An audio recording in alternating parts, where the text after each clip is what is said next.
Rapaziada, eu não queria estar na pele dos vascaínos, hein? Os três rivais no Super Mundial e se dando muito bem. Acharam que todos iam voltar para casa cedo, né? Mas acharam errado. Se liga só o desabafo, a tristeza e a angústia dos vascaínos com os rivais no Super Mundial. Se liga. Acho que todo mundo pensou que o Botafogo ia a passeio, o Fluminense ia a passeio, o Flamengo ia a passeio, iriam ser eliminados ali nas fases de grupos, e é isso, ia ficar por isso mesmo. Mas não tá acontecendo, cara.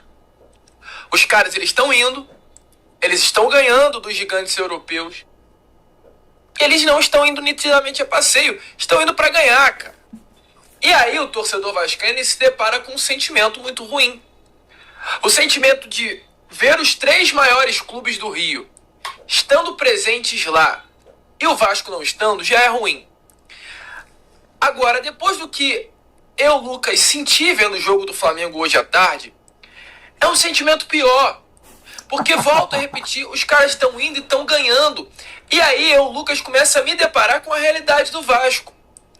Porque enquanto o meu maior rival, que é o Flamengo, tá ganhando do Chelsea, eu vejo o Vasco da Gama parado no tempo.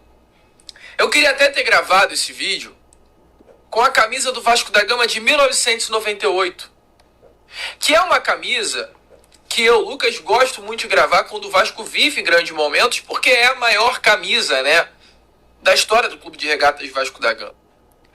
Mas, cara, vamos ser sinceros aqui, vamos ser coerentes aqui. Acabou, cara. Gente, o Vascaíno tá vivendo de passado. O Clube de Regatas Vasco da Gama, ele vive de um passado gigantesco, mas que passou, cara. Não, amor, isso não, é muito caro. Amor, relaxa. Quando chegar no carro, eu vou te mostrar uma coisa pra te animar. E aí, amor, já posso saber o que tu... De um passado gigantesco, mas que passou, cara. E se nada for alterado, e se nada for Vai continuar na mudado, mesma. o Vasco vai continuar ficando pra trás, assim como tem ficado nesses últimos anos.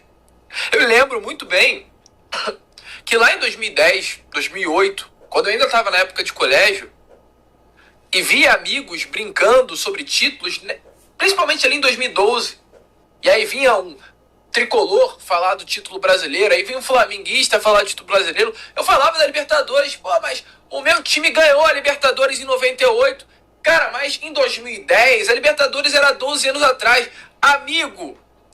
Daqui a 3 anos, vai fazer 30 anos que o Vasco ganhou a Libertadores. E o Vascaíno ainda tem orgulho disso que aconteceu lá atrás. Eu tô dizendo que é pra parar de ter orgulho disso? Não, não é.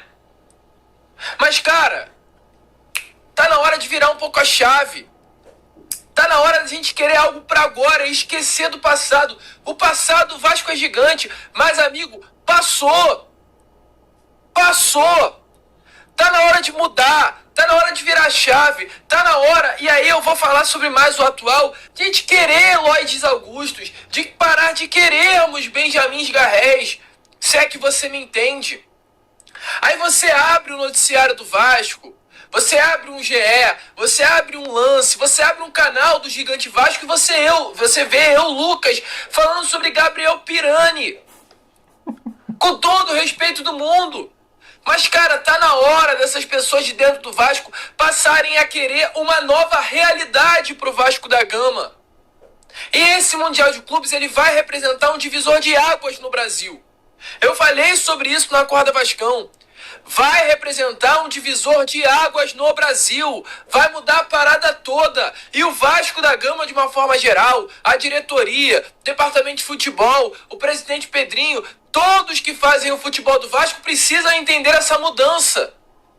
Quando eu digo que vai haver uma mudança, é que investidores vão passar a olhar o Brasil com outros olhos, cara. Grandes bilionários, grandes, assim, ricaços desse mundo, magnatas, amantes do futebol, vão querer investir no futebol brasileiro. O Mundial de Clubes é um divisor de águas. O futebol brasileiro que estava esquecido, porque estava esquecido, ele ressurge, meu amigo. O futebol brasileiro ressurgiu. O futebol brasileiro valorizou. Porque se um investidor olha para o mundo e via a Europa como grande centro do futebol, hoje eles olham para o Brasil e falam, cara, se a Europa tem bola, aqui no Brasil também tem bola para bater de frente com os caras.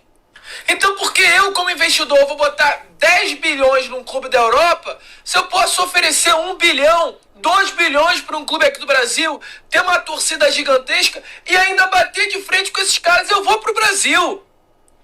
Então, nesse momento, o Mundial de Clubes ele está representando um divisor de águas para tudo. É um choque de realidade para mim e para você, de olhar como o Vasco da Gama ficou apagado nesses últimos anos, largado, sucateado, e a consequência chegou.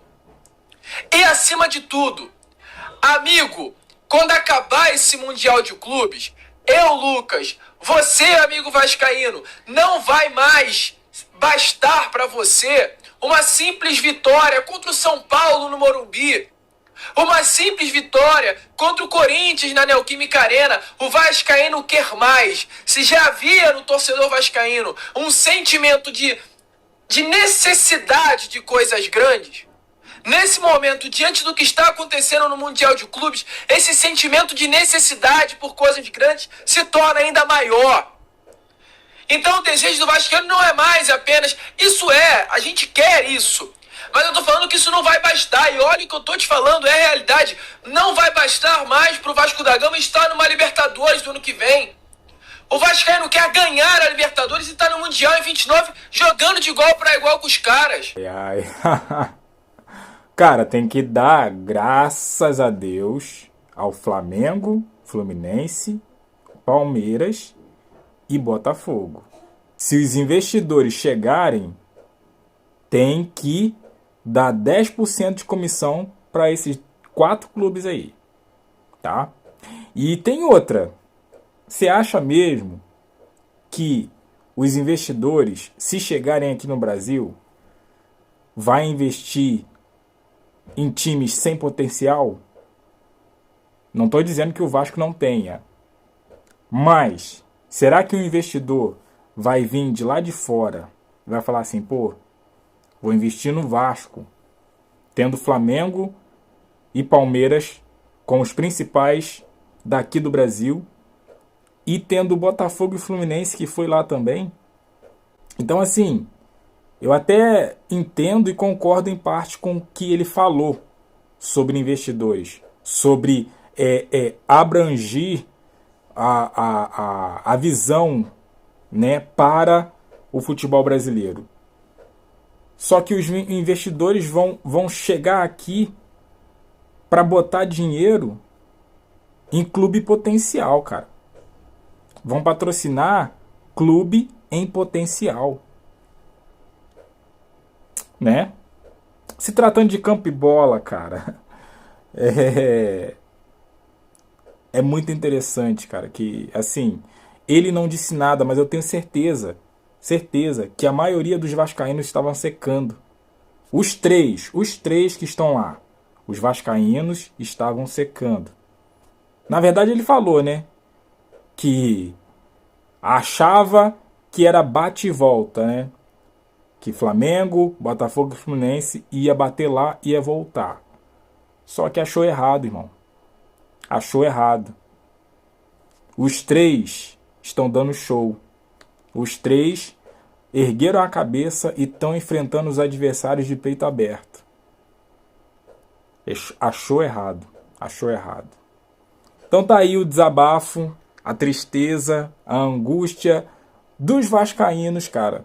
Vendo lá da sala, sentadinho no sofá, os rivais dando show, se mostrando pro mundo e eles se apequinando, cara. Essa é a realidade do Vasco.